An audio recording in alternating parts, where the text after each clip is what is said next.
Welcome to this week's episode of Trista's Plate Story podcast. I'm Trista Polo from iwokeupawesome.com, and I am your host. Each week we learn the story behind that vanity plate. You know, the one you saw driving down the road? What did it say? What did it mean? Why did they choose it? Welcome to Trista's Plate Story podcast. I'm super excited because we have a license plate that is going to knock your socks off today. The story, the man behind it, Shane Sams from Kentucky. The license plate is FL, y'all. Welcome, Shane. Thanks for being with us. How you doing, Trista? Man, ever since I've found you, I'm kind of addicted to your podcast now. I'm not gonna lie, and I've been telling so many people about this. I'm like, they're like, what's your favorite podcast right now? I'm like, have you heard this girl with these license plates? This is amazing. So thank you for letting me come on your show. I appreciate it. Oh, that's awesome. I'm excited to have you. You have so much energy and so much to share. But let's start where we always start, with the story behind your plate. What is FL, y'all? Well, y'all, you're going to figure out real quick because I'm from Kentucky. If you're watching this on video, I got a big Kentucky glowing behind me on my wall. And we say y'all a lot. We'll say you'ns every once in a while. And you may get a yeehaw before this podcast is over. I'm just saying. So the y'all part is definitely just growing up, in Southeast Kentucky. And it's kind of our personality and all that. But the FL actually stands for Flipped Lifestyle, which is the brand and podcast that we have now. So I used to be a school teacher, and I was a school teacher in Southeast Kentucky, and I probably didn't make enough money to buy a personalized license plate, and I definitely didn't want to put it on my Nissan that had a duct taped bumper in the front, right? So I wasn't really looking for like duct tape as my license plate, for that one. Yeah. Right. Yeah. And my wife Jocelyn, she was an elementary school librarian, and we were just going on about our normal life as teachers. And I was on that railroad track to retirement. You don't need a license plate on the back of the train. So we were doing that. We were going through life and going through the motions. And just like most parents, I had to put my kids in daycare so that I could go to work during the day. And we had a horrible situation happen where we found out a lady at my son's daycare was mistreating him horrifically. It wasn't sexual or anything like that. It was more psychological. When he would have potty training accidents, she would lock him in a bath for hours at a time. God. Yeah, it was unbelievable. And there was a whole bunch of other horrific things that came out of that situation. It was in the newspaper. One of the people eventually went to jail. So it was just a really bad situation. But specifically, what rocked my world was I went to my employer. I didn't have anywhere to put my son that day, so I took him to my daughter's daycare, which was only for kids 2 and under. And she's like, you got to come back. I love Isaac. I kept him when he was a baby, but you got to come back. I can't keep him. So I went to work and asked for the day off, and it was too late to get a sub. And I said, will you please watch my room for me? Asking the assistant principal. And she told me no. She said, you're going to have to handle your personal problems after work, Mr. Sams. I know your son needs you, but your job needs you too. That's what she said to me. Wow. So I left, I got in trouble. I had to write up for leaving my duty, because a teacher is a weird job. Like, you got to be there. I mean, there's kids in your room. They're juniors in high school. They're going to burn down the building if you don't hang on to the control of the room. Right. And, but I promised myself on that day that I would find a way to become and stay self-employed. I would find a way to make my own living where nobody could ever tell me I couldn't be there for my family again. So I go on to do research for months and trying all kinds of things, like trying to make money online, trying to make money elsewhere. And finally, my wife and I discover online business. We discover that you can create digital products, you can build communities around those products, and you can go out and get hundreds of people to pay you $50 a month every single month. And you can make money on the internet by sharing experiences, wisdom, teaching people how to do things. And so she started selling lesson plans about library lesson plans, so librarians wouldn't have to plan lessons at home. I was a football coach. I didn't know anything. So I just started selling playbooks, right? And I had all these people from all over the country started running my playbooks on Friday night. I'm like, I'm not Nick Saban. I'm okay as a coach, but I made a good playbook. So people bought it. And it was crazy. When we launched, it was like, we made like $2,000 in something the first month. And I was like, wow, that's almost one of our salaries. And then the next month was $3,500, and then $5,000. Wow.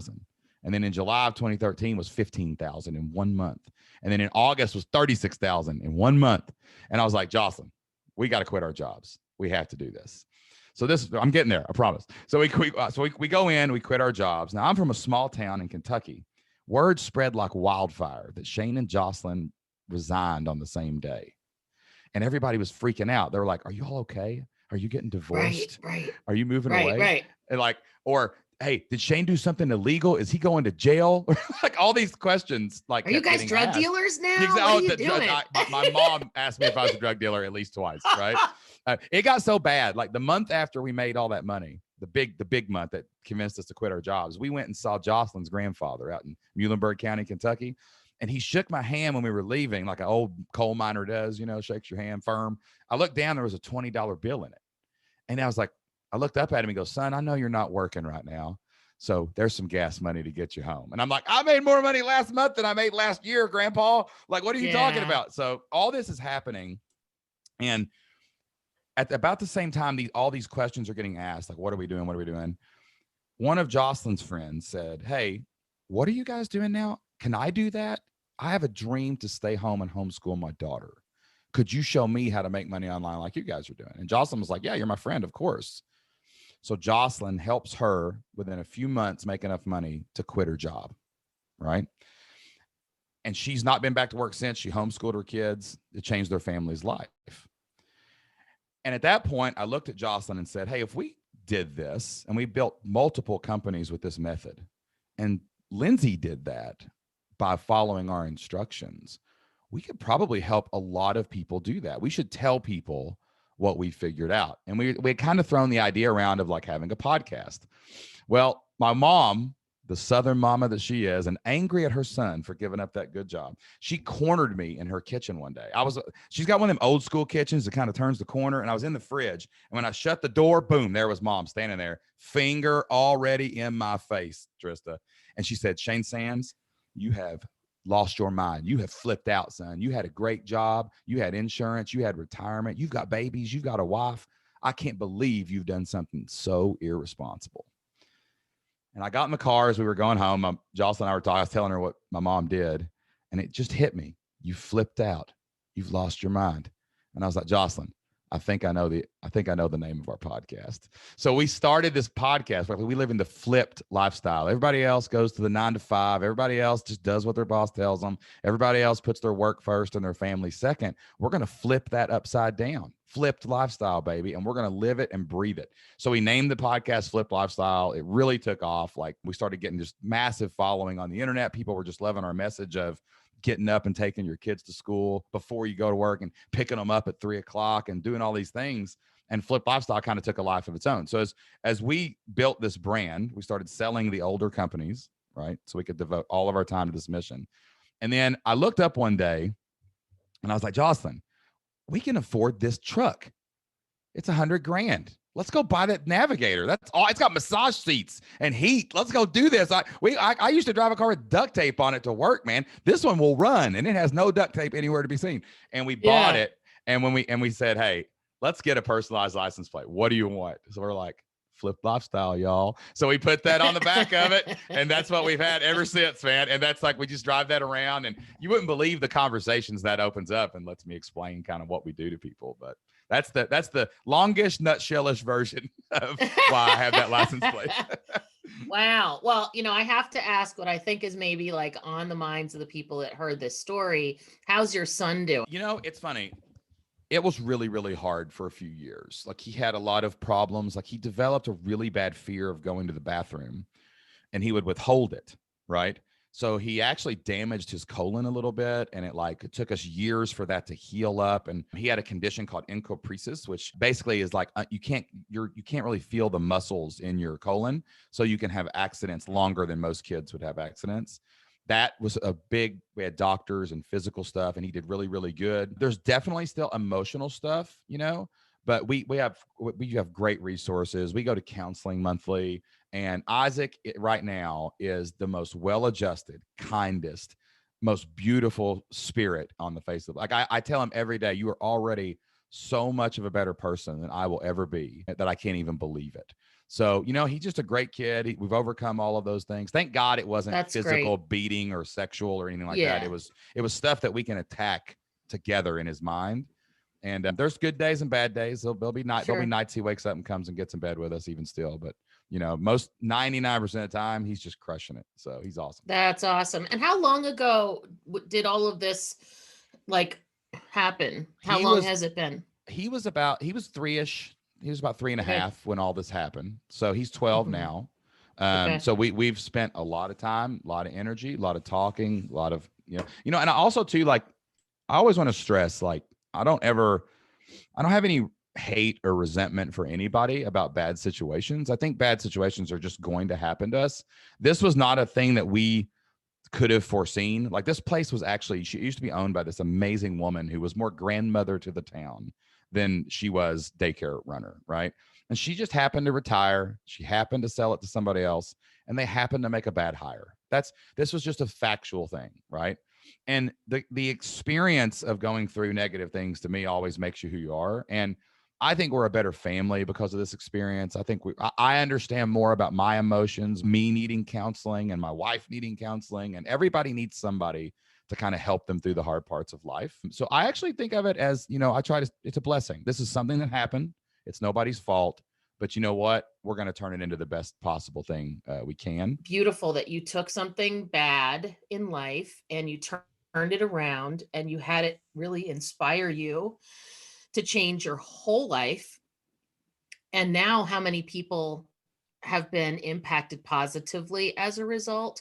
Yeah. So do you know how many people you've helped with this process to kind of follow in your footsteps? We've had over 4,000 people come through our community, right? And go through. Now, it's hard to gauge what the impact is, but we have hundreds of stories. Like, I think we have something like 1,200 collected stories that people have sent us of, I did this, I did that. And we've got people, it's crazy, like, how far a ripple can go when you take something and you put it out into the world, right? Like, I'm sure you were like, when you thought of this podcast, you were like, is anybody going to listen to this? And you're like, they do. They listen to it. It's amazing, right? And we thought that too. We thought, well, we'll help a few people. It'll be incredible. But like, so while I wish it hadn't have happened, I think we've made the absolute best of it we could. Yeah. I mean, the fact that I'm glad to hear he's doing well, that's awesome. And the fact that it created this spark, like, how many people's lives are better? Oh, Are I can't freer, even imagine, are flipter. Yeah, right. Yep.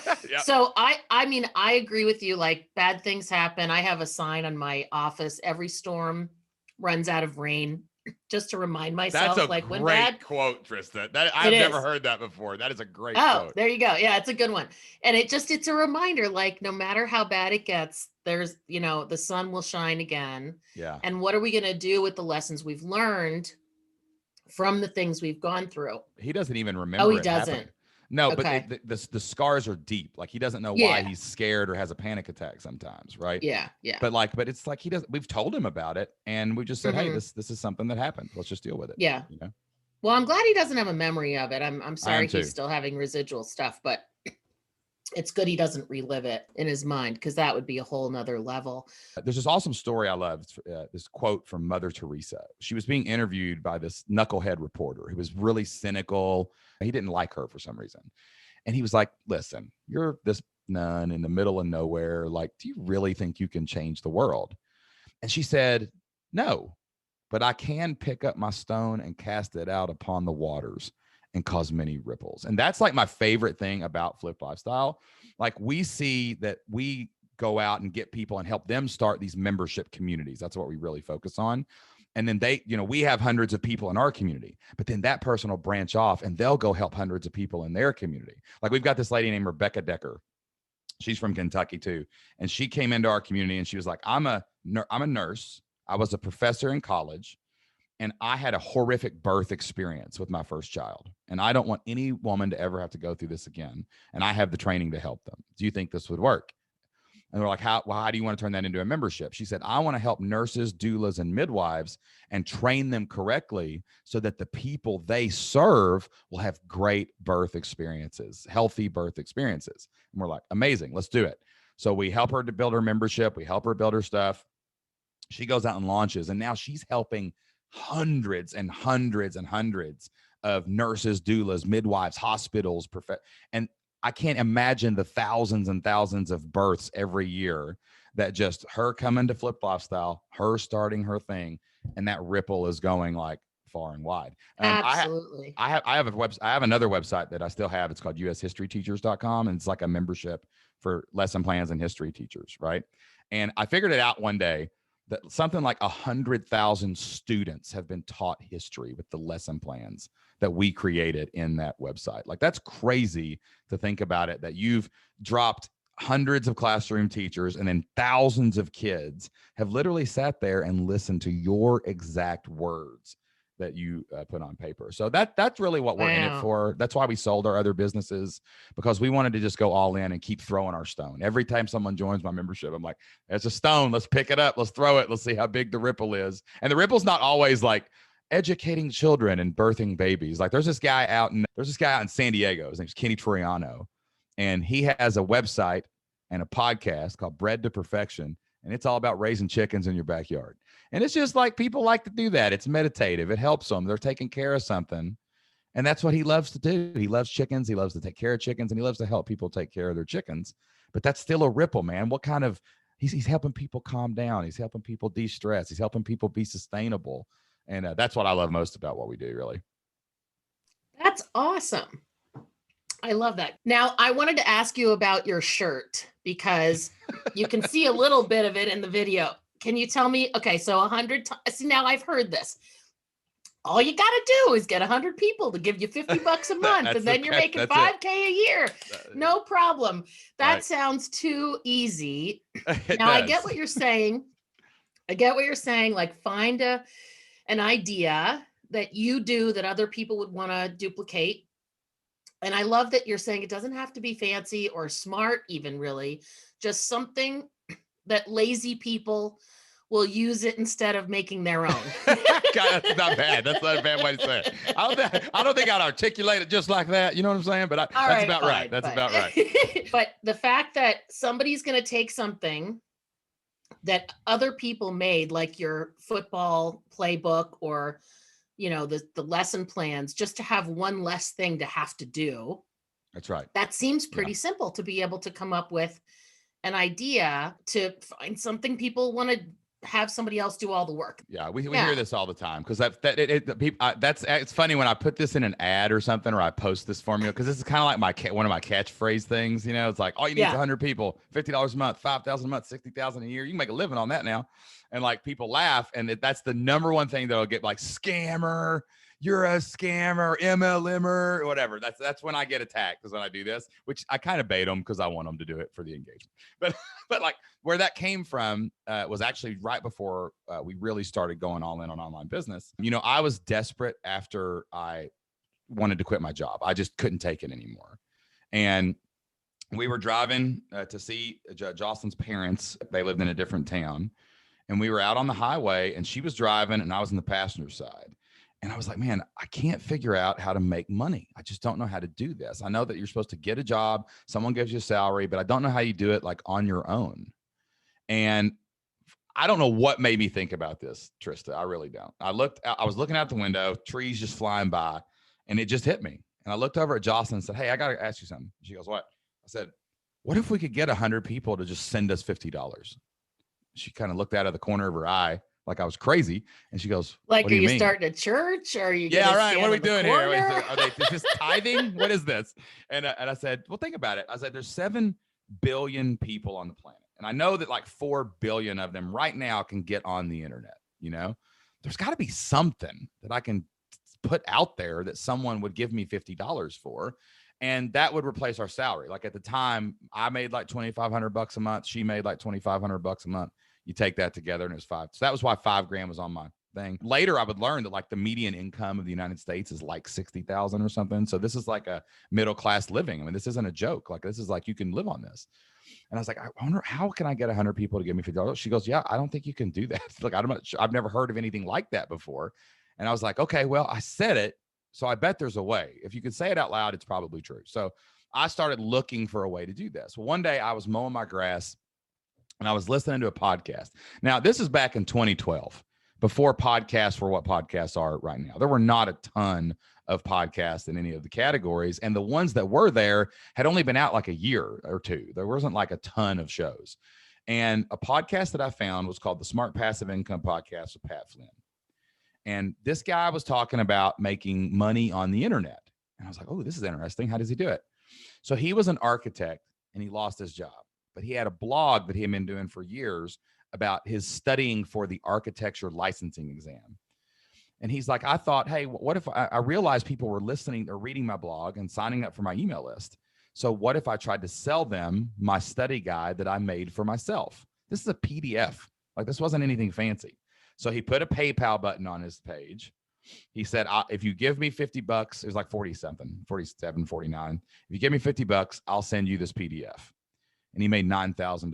And I about stroked out on top of that lawnmower. I about flipped it off the hill. I jumped off the lawnmower and ran inside and kicked in the door and told Jocelyn, I figured it out. This is how we can get 100 people to give us $50. He made a digital thing that he emailed to people, and it solved their problem. Why can't we do that? Why can't we do that? And so we looked at the things that we could create. There was a lot of failure in between this story and actually succeeding, by the way. I just want to make sure everybody knows that. But fast forward, what happened was we realized teachers hated planning lessons in the afternoon. They just wanted to show up and teach and go home to their family. So if we could create bell-to-bell instruction for them for all 185 days of the school year, they could put their classroom on autopilot. They could do what they were hired to do, teach the material, and then they could go home at 3 o'clock. They could eat dinner with their kids. They could take their children to practice, and we could remove their stress. So it wasn't like we just made up. We just did what we already knew, lesson plans, and we solved a problem for people. They didn't have time in the evenings because they were spending 3 hours to do that. We just solved that problem. Football coaches had a weird problem.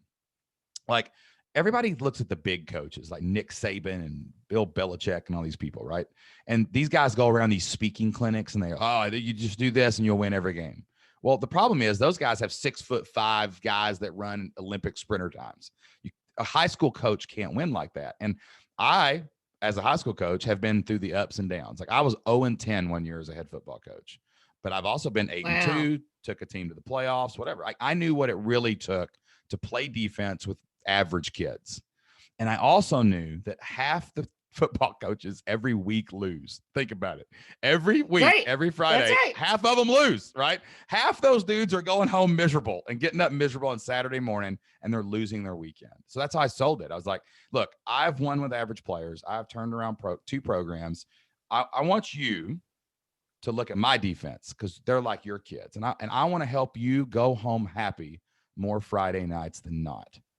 So you can wake up and enjoy your kids' sports on Saturday, and you're not thinking about the game before. And that really resonated with people because we solved that problem. You're getting up and you're getting your weekends back, right?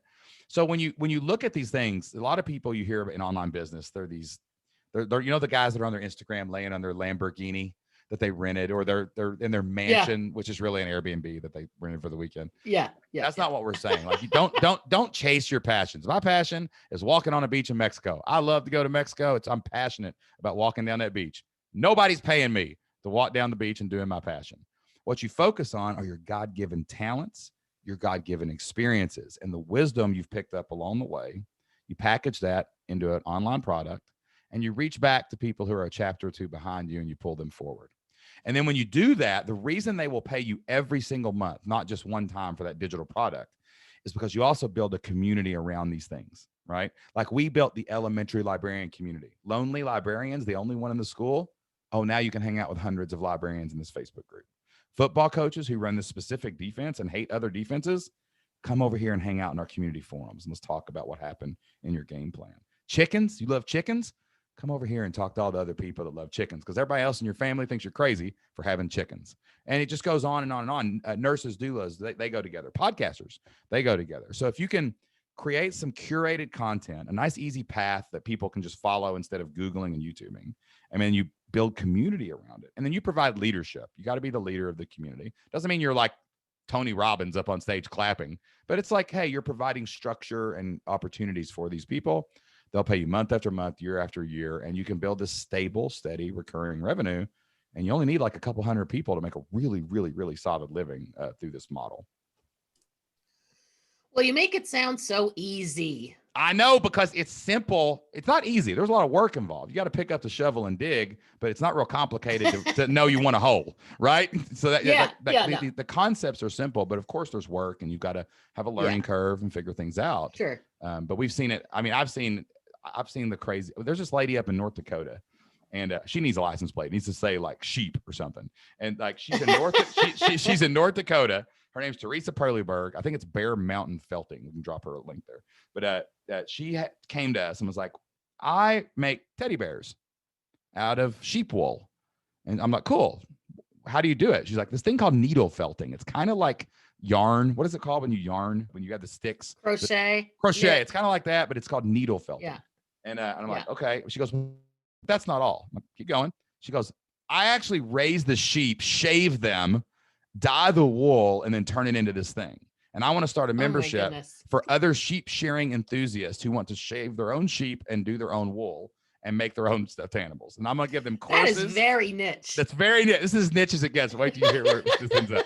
Like, I'm like, okay, sure. Are there other people that like this? And she's like, oh yeah, there's people that do this. It's like a cottage thing, right? It's like scrapbooking or something. I'm like, all right, whatever. So she starts building this thing. We get her content. It's like how to make a giraffe, how to make an elephant, how to make a whatever. And like, okay, that looks good. And then so she's got her community set up. It's like a Facebook group or a forum or something. And then she's going to do these member calls where she teaches people like a live technique, right? And they come and ask questions.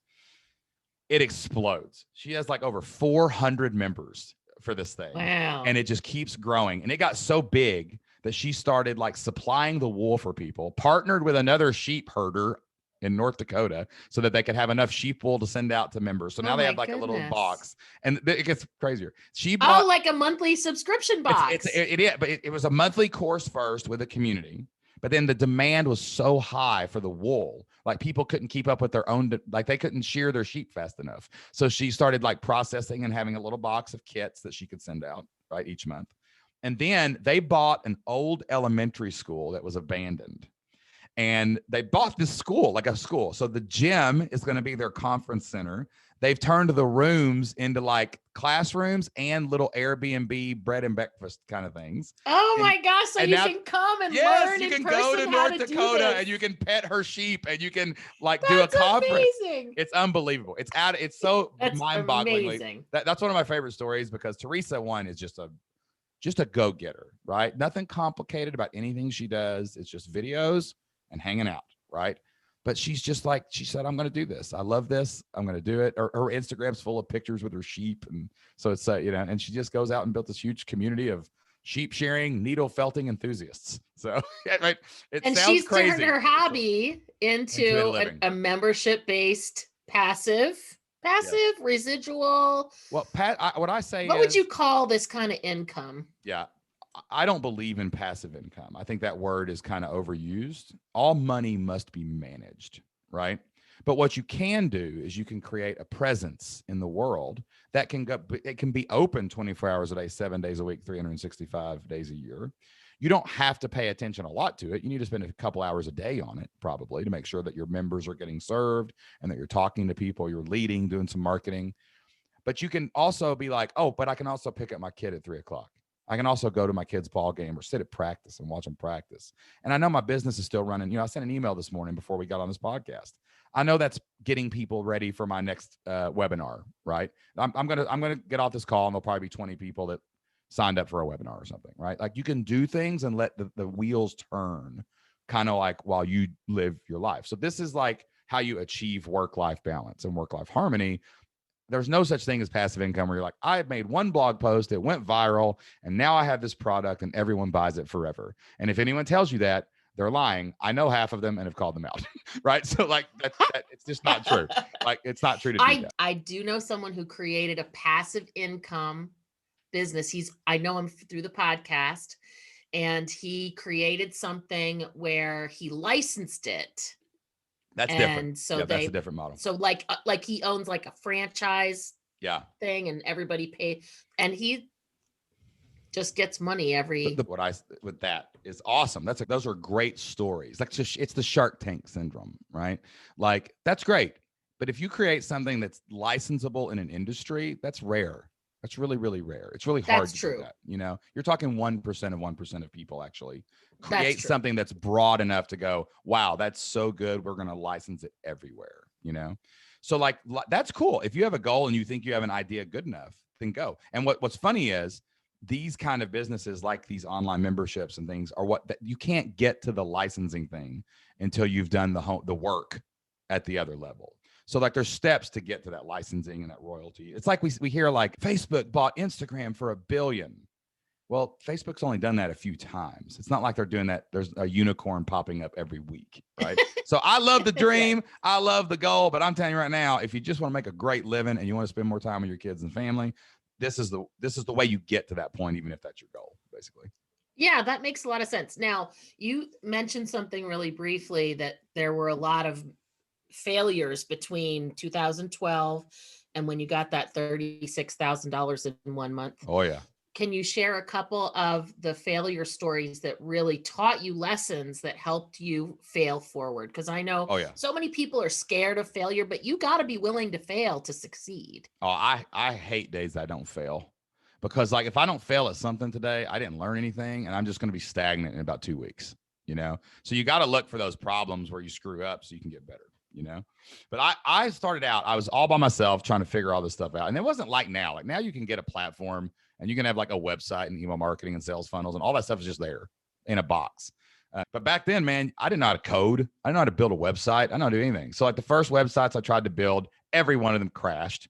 I didn't have enough money to do anything, right? So I had to keep selling stuff. I was having yard sales every weekend. And Jocelyn was starting to look around the house going, what are you doing? And I'm like, I'm going to rent the kids if I run out of stuff. Like somebody will take them for $20. I promise you. Right.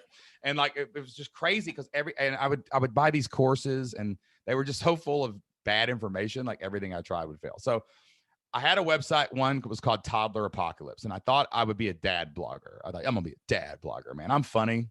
I'll kind of say funny things sometimes. I'll take pictures of my kids doing stupid stuff. And I actually got a little audience traction, but like, there was no way to make money with it. I just didn't know. I put ads on it, like Google ads and stuff, and nobody clicked anything. Nobody cared, right? So that was a total abject disaster. Then I think one of our sites got hacked because I didn't know you were supposed to have like a good password at the time. So my password was probably like password or something. And somebody 1 2 3 4. 1 2 3 4. Yeah, 1 2 3 4. When we got hacked one time, goodness. it was ridiculous. It was like a bot hijacked our WordPress account or something. So that was terrible. And of course, like nothing I did made money, like months and months. And my wife was looking at me, Trista, going, what are you doing, man? You're spending all your time on this. You're spending all our money on this. And she was saying things like, yeah, I think we should stop this. Like, we need to figure this out. You know, there's other ways to do this. But I was really determined not to fail. And I almost gave up. I really did. I almost quit. I remember the night that I almost quit. I was laying in bed and I was totally depressed. Like, have you ever been like so depressed you lay in your bed with your computer on your chest and you're like, you just get rid of your pillow and you're just like this and you're trying to like move the mouse with your chin. Like that was the level of sad that I was at this moment. Like I was just done. And I was looking at my Google Analytics it was actually my first history site. I had started creating worksheets and I was trying to give them away for free. And then I would hope that the teachers would click ads too. Right. But the problem was like I had no content. I wasn't typing any content. I was just putting a downloadable link and then surrounding it with spam. Basically, it was stupid. But nothing was happening. Made no money. I shut my computer, threw it off my chest. So disgusted. And Jocelyn was up late reading a book, and I just went in the bathroom and it was just like depressed. And I remember I didn't even turn the light on when I went into the bathroom. I just stood there brushing my teeth in the dark with like a little bit of light coming from the bedroom. And I just said a prayer. I was just like, God, are these people scammers? Is this real? Like, is anything actually happening? Because I've really not made any money on this. And I have tried. I have worked really, really hard. And just give me a sign. I don't care either direction. If I go back to work and I retire when I'm 62, so be it. But I'm just sick of this. I'm done. And right before I went to bed, I picked up my computer. I was going to move it out of the way. And I was like, I'm going to get back on here. Because you know how it goes when you're like looking at your analytics, like your podcast downloads or something. You're like, one more time. Let's hit refresh and see what happens. So I opened my computer and I hit refresh. And whereas 0 had been there before, there was 11 cents in my ad account. Like someone had literally clicked an ad and I had made 11 cents on my business. Now, this is a dime and a penny. This is couch cushion money. I'm not saying this is millions of dollars. This, but I treated it like that. I was so excited. I had so much failure and so much struggle to even get content into the world up to this point. But what I put out had sent money back. And I showed it to my wife, Jocelyn. And I said, look at this, all we've been through, everything I've done, it's real. You can make content, you can try to serve people, and sooner or later it's going to make some kind of money. And what if that was a million pennies? What if it was a million dimes? We just got to get more people to see this. And that's when she got on board, started Elementary Librarian. And we had all the failures of that first 6 to 8 months led to us ramping up the real business in 2 months, because we had learned all the lessons. I knew how to build a site. I knew what to avoid. I knew all the problems. And the success that we had in the swing that did hit the home run would not have been possible without all the strikeouts in the months before. So that's kind of like where failure leads you. If you just keep swinging, eventually you're going to see the dime, then the nickel, then the quarter, and then the dollar, and then the $2,000. And all of a sudden you look up and you've replaced your income, and you flipped your life. So, yeah. That's awesome. That's really great. So your life now, how does it look compared to those early days? Really different. So I mean, I figured. Yeah. No, I grew Let's up have the flip side of that. Yeah, story. that's the other side of the. So let me tell you about a couple of sacrifices that we made in the beginning, and then I'll lead to how that shapes what we do now. So of course, the most important thing, I just have control of every minute of my day. Like, I choose who I talk to, when I talk to them, what I do every minute of every day. I choose to spend time with my kids in the morning, take them to school every day. That's really important to me. We pick our kids up from school at 3:00 every day, right? And we work around those times. So that's the coolest thing, is like, I went from a school teacher who literally can't go to the bathroom until the bell rings to having total control of my life. So that's the most important thing to me. But there were other sacrifices that we made when we started out. Like, Jocelyn is a huge Olympic fan, my wife.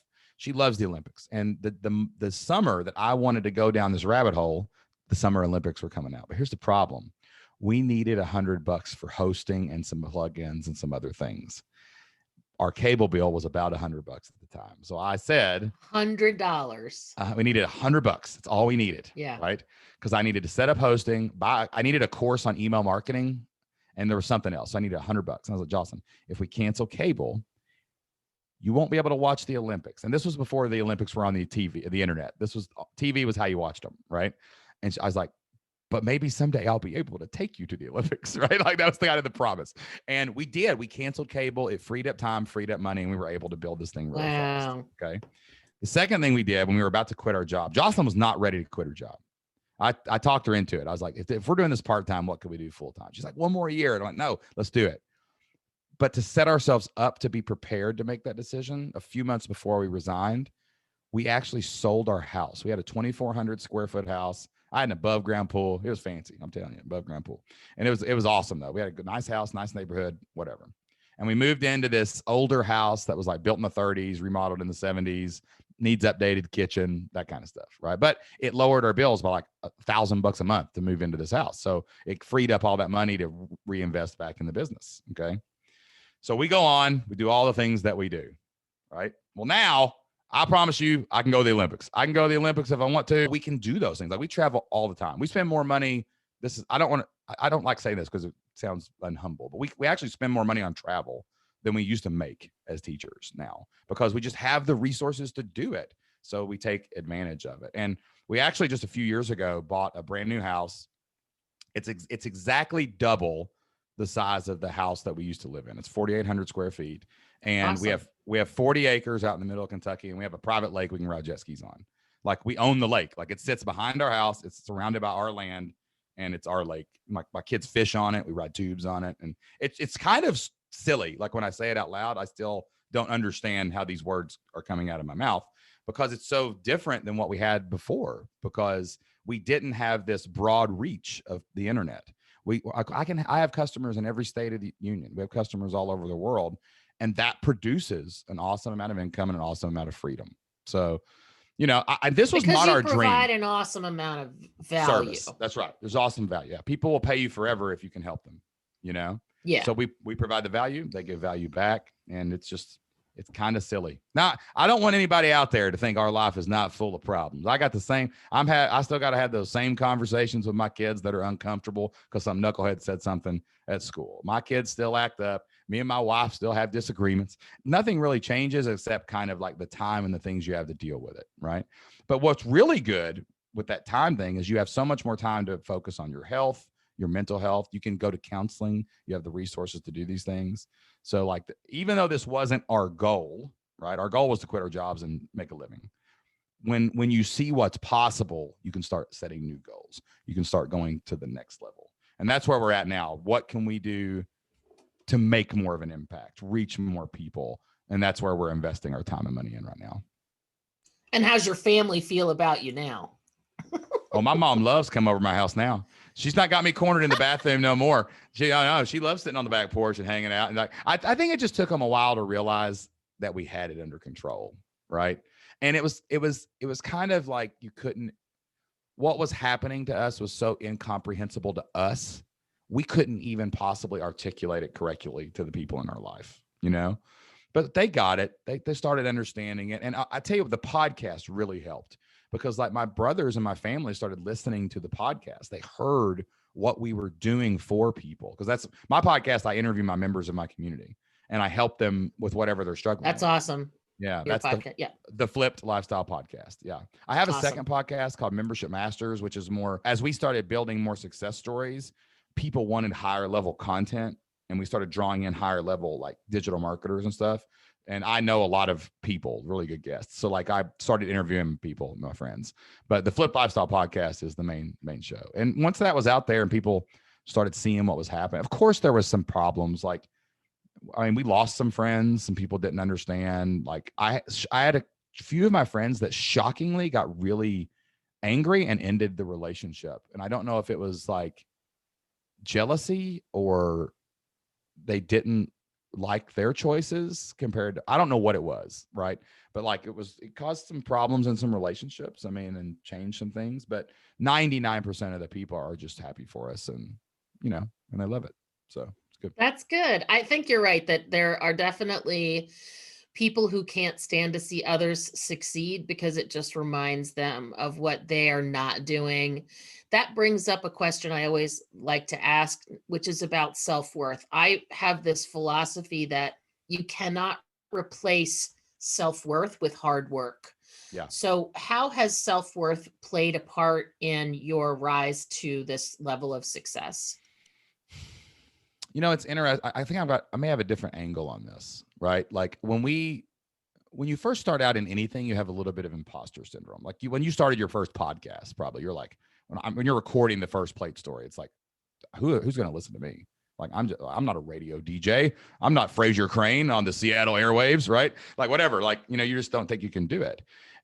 And the funny thing is about the entrepreneurial journey, in particular, is imposter syndrome always comes back, because there's like always another level. So when we quit our jobs, that was really amazing. And like we needed every ounce of confidence that we had built through our careers, through college, everything, to trust each other enough to go out into the world and put ourselves out there. But then it was like there was another tier, another level. You got to keep it going. Getting to the top of the mountain, you got to stay there, right? But then you want to go to a higher mountain peak. So really we have to look a lot more internally now when we get the negativity, when we get the criticism. I get negative emails, I get hateful stuff every single day in my inbox from people who listen, right? It just happens. And I have to understand that, my worth is not based on that comment. It's internal. It comes from inside of me, and it comes from my intentions. It comes from the actions that flow from those intentions. And I know that I'm trying to do my best to help others and get to the next level myself. So that's where we really draw into self-worth now, is to fight imposter syndrome, fight the haters, fight the trolls, fight the people who can't comprehend our mission. I don't have to convince you to make me have worth. I don't have to explain to you why I'm doing what I do to have worth. I just have to know that my intentions or my motivations are pure. And then I'm being very intentional about how I manifest that out into the world. So you got to look inside if you're going to pull that out. If you're a religious person, that flows from inside you, like the Holy Spirit. If you're even if you're just someone who just like needs more confidence, it's got to come from in you, because every time you put it in somebody else, you're going to lose. Every time somebody's going to burn you. So that's why we draw on our self-worth, is to overcome those things. I love that answer. And I think you're absolutely right that it's almost like there's a ceiling at every level, and you've got to be willing to break through it. It's not like once you get to this spot, that there's not another level. If That's right. you know, you have to get a new level of self-worth, confidence, belief that you can do it for every level of success you achieve, because you'll only get as far as you believe you deserve to get. Yeah. Another thing too is like we've actually had this new initiative in our company. It's interesting, and we're applying it to our life too. It's a very tactical approach to doing things. I changed, you have a job. Your boss might tell you, "Well, your sales goals are to grow 3%. This good luck. If you don't do it, you're fired." Right? Like we're like, well, what are the actions that actually get you to that? Like that's what we're measuring ourselves by. Did we take the actions necessary? And if we got there, great. If we didn't get there, we'll look at why and try and fix it. But like you can't even put your self-worth on the outcome. It's just got to be like, are you being consistent? Are you being prolific? Yes. Are you being relentless? And if you're doing those things, even if you fail, it's okay. Like everything's going to get better, but you don't have to put your worth in the outcome of the thing, because that also you're going to fail more than you win. So don't even put it there. Just put it on the actions, Here's a saying I love. Marry yourself to the process, divorce yourself from the result. Yes. So true. Very, very true. Yeah, absolutely. Now, I think you have a freebie for my listeners. I do. Yes, I have an awesome gift. I'd love to help any of your listeners who think they have an idea to start an online business to actually find that idea, look at their God-given talents and experience, pick their idea, vet the idea to make sure that it's already making money online so that they can get a piece of the pie, and then choose the idea and take action on it. And we do that with a free 30-day trial inside the Flip Lifestyle community that gives you access to all of our training, all of our courses, all of our communities. You can hang out with me twice a month on member calls. You can cancel anytime. There's absolutely no commitment. And all they have to do is go to flippedlifestyle.com/platesstory, FLIPPED, lifestyle.com/platesstory. That's plate, PLATE. And we'll get them set up for a free trial, and they can check it out, what we do. If it's not for them, that's fine. If it is, we'll help them succeed. That's a really good freebie. We give it all away. I got nothing to hide. I will come in and kick the tires. I will prove to you that we are legit. Like, you don't got to pay me anything up front. Just come on in and you'll have so much fun. You'll probably stay anyway. So I love it. Now, I always like to flip the conversation and ask if you have one question you'd like to ask me, since I've been barraging you with questions this whole time. I got a good one. Anything you want to ask? I got a good one. I just wanted to compliment you because, I do a lot of podcasts and I've had a lot of fun on this podcast. You are a good podcaster, Trista. Thank you. Good podcaster. And I love Plate Story, but have you ever thought about launching any other podcast, or do you have any other shiny objects that you're like over on this, like, oh, I'd love to do a podcast about that? Like, if you were going to start like another podcast, or what would you do? Oh my goodness. That's a great question. I will say, I love talking the human interest interviews and really finding out, like, just talking to you, like, what makes you tick? What got you where you are?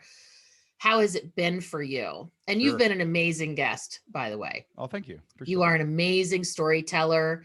You really listen to how people's minds work. Like, not just what problem can I solve, but what are you dealing with that I can help you have an easier life. And I know that's part of why you guys have been so successful, because you've really been able to tap into that. So I wanted to acknowledge you both for that and what you're creating for people. I do love the entrepreneur. I love the failure stories. I love how you turn failure into success and what lessons you learned along the way from that, kind of like zooming in. Narrow down on one topic. And so the failing your way forward, the turning adversity into success, and definitely that self-worth conversation. One of the reasons I haven't done it is time, but the other reason is there's so many podcasts out about that. But they ain't hosted by Trista. They're not hosted by you, though. That's the difference, that is right? True. There's a lot of podcasts about what I talk about too, but you know what? They ain't me, and they ain't you. And I think you do a good job at it. I'm just saying. Well, thank you so much. I really appreciate you being here. Any final words before we wrap up? Yeah, I can't imagine where my life would be right now if I didn't try, and that's really what I just encourage everybody. Like, you're going to regret it if you don't eventually. So you might as well try it. If it don't work, go back to what you were doing before. And if it does, good things are going to happen in your family and your future. So I love it. And don't be afraid to fail, because that will keep you from trying for sure. Thank you so much, Shane, for being with me today. I had a blast. This was the most fun. I've got a bunch of podcasts today, but I have no doubt this will be the most fun. So those other people got a lot. They got a high bar. They got a high bar. High bar. Awesome. Thanks so much. Awesome. Bye. Thank you. Bye. Thank you for joining us for this week's episode of Trista's Plate Story Podcast. Please subscribe to Trista's Plate Story Podcast to get the story behind all those vanity plates driving with you on the road. And if you would like to nominate the owner of a license plate, including you, or visit any of our partners and sponsors, come and see us at platestory.com. That's PL8STORY.com, and give us the details. If you enjoyed this episode, please drop a review and give us a share. I'm Trista Polo, wishing you well on the road to your next adventure.